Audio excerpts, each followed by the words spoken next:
코골이가 있을 때 집에서 스스로 해볼 수 있는 방법들에 대해서 말씀드리겠습니다. 안녕하세요 여러분, 브레인닥입니다. 오늘은 코골이 있는 분들 주목해주세요. 집에서 스스로 코골이를 해결해 볼 수 있는 방법들에 대해서 이야기 드릴 건데요. 우선 코골이는요, 잠을 자는 동안에 기도의 일부가 막혀서 소리가 나는 증상을 말합니다. 여기서 더 나아가서 기도가 완전히 막히게 되면 수면 무호흡증에 이를 수가 있고요. 이러한 수면 무호흡증은 체내 산소 농도를 낮게 하면서 고혈압, 그리고 심장질환, 뇌졸중까지 이르게 할 수 있습니다.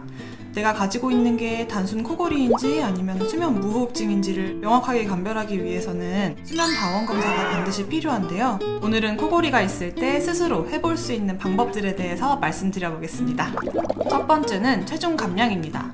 과체중이 있는 경우에는 체중을 감량함으로써 기도를 확보해서 코골이를 호전시킬 수 있는데요. 체중의 약 10% 정도를 뺐을 때 수면 무호흡 지표가 50% 정도 감량이 된다는 보고도 있었습니다. 만약에 과체중이시고 코골이를 가지고 계시다면 꾸준한 운동과 식습관 조절을 통해서 조절해 보시는 건 어떨까요? 두 번째는 술을 끊는 것인데요. 잠이 안 올 때 술 한 잔 하고 주무시는 분들 주목해 주세요. 술을 마시게 되면 근육의 긴장도가 떨어지면서 이완되게 되는데요.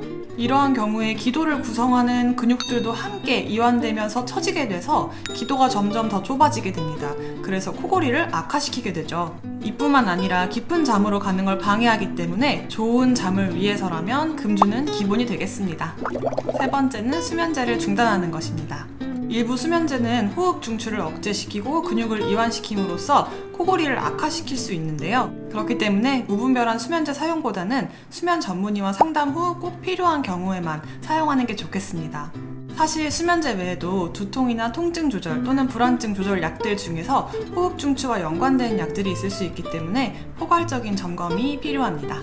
마지막으로는 옆으로 돌아 누워서 주무시는 습관을 들여보는 것입니다. 옆으로 돌아 눕게 되면 똑바로 누웠을 때보다 기도에 저항이 덜 걸리기 때문에 코골이나 수면 무호흡증이 호전되는 경우들이 있는데요. 주로 똑바로 누워 주무시는 분들이라고 하면 옆으로 돌아 누워서 주무시는 게 코골이에 도움이 될 수 있겠습니다.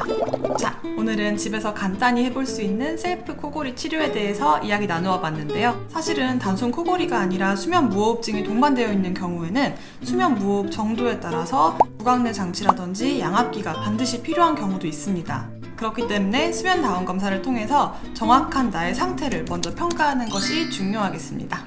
그럼 다들 좋은 꿈 꾸시고 안녕히 주무세요.